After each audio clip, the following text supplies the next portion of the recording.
Hello दोस्तों, स्वागत है आप लोगों का आपके अपने अलाइन जीके जीएस में। मैं हूं अमृत मिश्रा और आज की वीडियो में हम लोग सीखने वाले हैं कि टाइपिंग में ग्रॉस स्पीड और नेट स्पीड का क्या महत्व है, इन दोनों के बीच में मेनली क्या डिफरेंस है और कहीं पे जो हमारा सिलेक्शन होगा उसमें हमारा ग्रॉस स्पीड वर्क करता है या फिर नेट स्पीड। वीडियो को अंत तक देखें, आपको सारे डाउट जो आपके मन में होंगे वो क्लियर हो जाएंगे।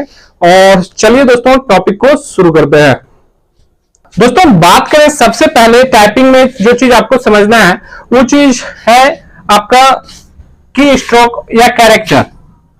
तो सबसे पहले की स्ट्रोक या कैरेक्टर क्या होता है? की स्ट्रोक दोस्तों, आप बहुत सारे वेबसाइट जो मैंने आपको बताया टाइपिंग के लिए, उसमें आपको की स्ट्रोक शो करता होगा। की स्ट्रोक में ये है कि सिंपल सी बात है, आपने कितने की प्रेस किए हैं वही की स्ट्रोक है। मान लीजिए कि आपने 10 मिनट का टाइपिंग किया है दोस्तों, और 10 मिनट में आपने 2000 की स्ट्रोक को प्रेस किया, ठीक है, यानी 2000 जो की है कीबोर्ड पे आपने उसे दबाया है, और ये 2000 की जो है आपके की स्ट्रोक कहलाएंगे या फिर 2000 कैरेक्टर कहलाएंगे।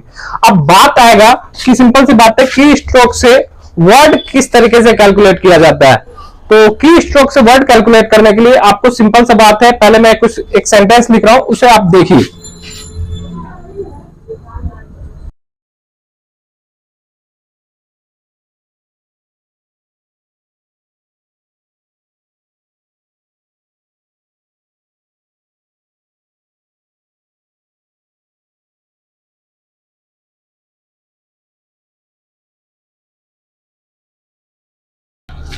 तो दोस्तों, जैसा कि मैंने यहाँ पर एक डेफिनेशन टाइप किया है कंप्यूटर का, अब आपको देखने वाली बात यहाँ पर ये है कि जैसे यहाँ पर मैंने लिखा है, computer is an electronic machine which accept the data and perform the required operation and then given desired result. इस तरीके से मान लीजिए आपने कहीं पे कुछ टाइप किया। अब यहाँ पे होगा ये दोस्तों, जैसे कि आपने देखना है कि कौन सा जो वर्ड है कितने कैरेक्टर का। अगर आप बात करें कि कितने की या कितने कैरेक्टर का है यहाँ पे पहला वर्ड, तो यहाँ पे मैंने लिखा है कंप्यूटर। अगर कंप्यूटर देखा जाए तो यहाँ पे कंप्यूटर जो है 3 4 5 6 7 8 कैरेक्टर से टाइप हुआ है हमारा कंप्यूटर। इसी तरीके से अगर यहाँ बात करें तो यहाँ जो एन भी एक शब्द है दोस्तों, जो कि 2 कैरेक्टर से ही हो गया, इज भी 2 से हो गया। फिर यहाँ पर देख सकते हैं इलेक्ट्रॉनिक है 3 4 5 6 7 8 9 10 कैरेक्टर। तो इस तरीके से जब टाइपिंग किए जाते हैं दोस्तों, तो वहां पर कोई वर्ड 10-12 कैरेक्टर के होंगे, कोई 5-7 कैरेक्टर के होंगे। तो इसमें ऑन एवरेज जो माना गया दोस्तों सुविधा के लिए, वो 5 कैरेक्टर को, यानी कि बीच का जो एवरेज मान रखा गया है किसी भी वर्ड को मानने का। अब चाहे आप बहुत सारे वर्ड ऐसे होंगे जो उससे ज्यादा हो, या बहुत सारे वर्ड ऐसे भी होंगे जो उससे कम कैरेक्टर के होंगे, तो 5 कैरेक्टर को औसत माना गया है। तो इसलिए जो भी आपका की स्ट्रोक आता है उसमें सबसे पहले आपको 5 से डिवाइड करना होता है। यानी कि अगर आपका स्पीड पता करना है तो आपको ये जो 2000 की स्ट्रोक है या जो आपने 2000 कैरेक्टर टाइप किए हैं, इसमें आप सबसे पहले 5 से भाग दीजिए। अब जैसे आप इसे 5 से भाग देंगे तो ये आ जाएगा दोस्तों आपको 400। तो ये जो है दोस्तों आपने 400 वर्ड्स टाइप किए हैं। अब आएगा दूसरा चीज कि अब हम इससे स्पीड कैसे निकालेंगे। तो स्पीड निकालने के लिए अब यहाँ पे आपको वर्ड तो कैलकुलेट हो गया कि आपने 400 वर्ड टाइप किए। अगर आपको स्पीड निकालना है तो स्पीड निकालने के लिए दोस्तों अब आपको सिंपल सी बात है, कितने मिनट का टाइपिंग हुआ उससे भाग देना होगा। अगर मान लीजिए कि आपका टाइपिंग टेस्ट 10 मिनट का हुआ है, तो अब अगर हम इसमें स्पीड निकालना चाहते हैं तो हमको इस 400 जो वर्ड आया इसमें 10 से भाग देना होगा। जितने मिनट का होगा उससे भाग दे दीजिए। तो अब जैसे ही हम 10 से भाग देंगे तो हमारे पास आएगा 40। ये जो 40 वर्ड पर मिनट है, ये दोस्तों आपका ग्रॉस स्पीड है।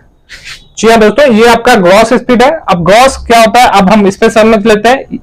तो ये जो 40 वर्ड पर मिनट आया है, ये आपका ग्रॉस स्पीड है। अब ग्रॉस स्पीड क्या होता है, इस पे हम चर्चा करते हैं। दोस्तों, ग्रॉस स्पीड पे बात करें तो ग्रॉस स्पीड टाइपिंग की वैसी स्पीड है जिसमें आपने मान लीजिए कितने भी वर्ड टाइप कर दिए, आपके टाइमिंग से उसमें भाग देके जो रिजल्ट आता है वही आपका ग्रॉस स्पीड होता है। इसमें किसी भी तरीके की गलती पे कोई भी ध्यान नहीं दिया जाता है। आपका गलती वाला वर्ड भी इसमें कैलकुलेट कर लिया जाता है। लेकिन अगर बात करें नेट स्पीड की, तो नेट स्पीड में अंतर होगा। अब नेट स्पीड में यह देखा जाएगा कि आपने जो ये 400 वर्ड टाइप किए, इसमें कितने वर्ड गलत है। मान लीजिए कि इसमें से अगर हम देखना चाहते हैं तो मान लीजिए कि इसमें 20 वर्ड गलत हो गए आपसे, तो 20 वर्ड मान लीजिए आपने गलत टाइप किए हैं और अब आपको नेट स्पीड निकालना है। तो नेट स्पीड निकालने में कुछ भी नहीं है। अगर आप देख रहे हैं यहाँ पे आपने 400 वर्ड टाइप किया, तो 400 में से आपको पहले गलत वर्ड माइनस कर लेना है। तो माइनस करने के बाद दोस्तों आप देख सकते हैं कि यहाँ पे आया 380। अब इस 380 में आपने जितने मिनट टाइपिंग किया उससे भाग दीजिए। तो 10 मिनट से हम भाग दे देते हैं, तो यहाँ पे आएगा 38। तो ये जो 38 वर्ड पर मिनट आया दोस्तों, यही आपका नेट स्पीड है। यानी कि कुल मिला के बात यह है कि ग्रॉस स्पीड में आपका किसी भी प्रकार का जो एरर होता है उसे भी कैलकुलेट कर लिया जाता है, और नेट स्पीड में गलती जो भी आपने टाइप किया उसे माइनस करने के बाद जो समय से भाग देने पे आपको आता है वही आपका नेट स्पीड है। तो उम्मीद करता हूं कि आपको ग्रॉस स्पीड और नेट स्पीड की स्ट्रोक कैरेक्टर सारी चीज मैंने क्लियर कर दिए होंगे। अब अगर बात करें कि कहीं पे क्या लेगा, तो आप खुद ही दिमाग लगा के सोचिए कि अगर हम लोग कहीं टाइपिंग करने के लिए जाए, अब मान लीजिए मुझे टाइपिंग करना है, कहीं पे टाइपिंग टेस्ट देना है, तो अगर मैं वहां पे जाऊं और मान लीजिए अब अगर वहां पे कह दिया जाए कि ग्रॉस स्पीड पे ही लिया जाएगा, तो ग्रॉस स्पीड में तो आपको मालूम है कि गलती भी टाइप करेंगे तो भी हो जाएगा। तो आप कुछ भी टाइप कर दीजिए फटाफट, और जैसे ही आप टाइप कर दीजिएगा आपका ग्रॉस स्पीड ज्यादा हो जाएगा। तो ग्रॉस स्पीड पे तो फिर आदमी गलत भी टाइप करने पे उसका सिलेक्शन हो जाएगा दोस्तों। तो कहीं पे भी जो है आपका सिलेक्शन ग्रॉस स्पीड तय नहीं करता है, ये जो सिलेक्शन का प्रोसेस है वो नेट स्पीड तय करता है। ग्रॉस स्पीड के बाद फिर उसमें वही एरर वगैरह माइनस करने के बाद जो बचा वही आपका नेट स्पीड है। तो सिलेक्शन आपका जहां भी होगा वो नेट स्पीड पे होगा दोस्तों। तो उम्मीद है आपको ये बातें भी क्लियर हो गई। अब मैं कुछ कमेंट ले लेता हूं जो कि स्टूडेंट सब लगातार मुझसे पूछते रहते हैं, तो कुछ लोगों का कमेंट जो मैं आपको रिप्लाई कर देता हूं। तो सबसे ज्यादा जो मेरे पास कमेंट आते हैं उसमें से कॉमन कमेंट यही है कि एग्जाम कब होने वाला है। जी हाँ दोस्तों, सबसे ज्यादा लोगों ने मुझसे यही कमेंट करके पूछा कि एग्जाम कब होने वाला है, सर एग्जाम के बारे में बताइए। तो एग्जाम जो है मैंने आपको इस पे एक वीडियो भी बना के बता दिया था कि एग्जाम जो है वो आपका जुलाई के लास्ट तक में होने वाला है। तो आपके पास प्रिपरेशन के लिए अभी पर्याप्त टाइम है। अगर आप चाहे सही से प्रिपरेशन करना तो उसमें मैं पूर्ण रूप से आपको सहयोग करूंगा। और उसके लिए मैंने ऑलरेडी प्रैक्टिस के लिए अगर बात करें, टाइपिंग आपके हाथ पे मैंने पहले ही कहा था, लेकिन प्रैक्टिस के लिए जो है सिंपल सी बात है दोस्तों, मैंने आपको 3000 क्वेश्चन वाला पीडीएफ दे दिया है टेलीग्राम ग्रुप में। आप जाके वहां ज्वाइन करके उसे ले सकते हैं। वीडियो के डिस्क्रिप्शन में आपको टेलीग्राम ग्रुप का लिंक मिल जाएगा, तो वहां से जाकर आप ज्वाइन कर लें और वहां पे जो भी रूल रेगुलेशन होंगे उसे आप फॉलो कीजिए। आपको सारे स्टडी मटेरियल वगैरह वहीं पे मिल जाएंगे आपकी तैयारी से पर्याप्त। तो आपको और भी कुछ एक्स्ट्रा परचेज करने की आवश्यकता नहीं पड़ेगी। कुछ लोगों का ये कमेंट है कि सिंपल सी बात है कि टाइपिंग किस फॉन्ट पे लिया जाएगा। दोस्तों इतना टाइम हो चुका है, अब तो आपको क्लियर हो जाना चाहिए कि टाइपिंग किस फॉन्ट पे लिया जाएगा। मंगल फॉन्ट पे लिया जाएगा और रेमिंगटन गिल कीबोर्ड पे लिया जाएगा। ये थे आज के कुछ कमेंट जिसके रिप्लाई मैंने आपको कर दिए। अगर आप इस एग्जाम की तैयारी अच्छे तरीके से करना चाहते हैं तो चैनल पे बने रहें, चैनल को सब्सक्राइब कर लें। साथ ही साथ अगर आपको ये वीडियो पसंद आया है तो इसे लाइक और शेयर करना ना भूलें। मिलते हैं अपने नेक्स्ट वीडियो में, तब तक के लिए जय हिंद।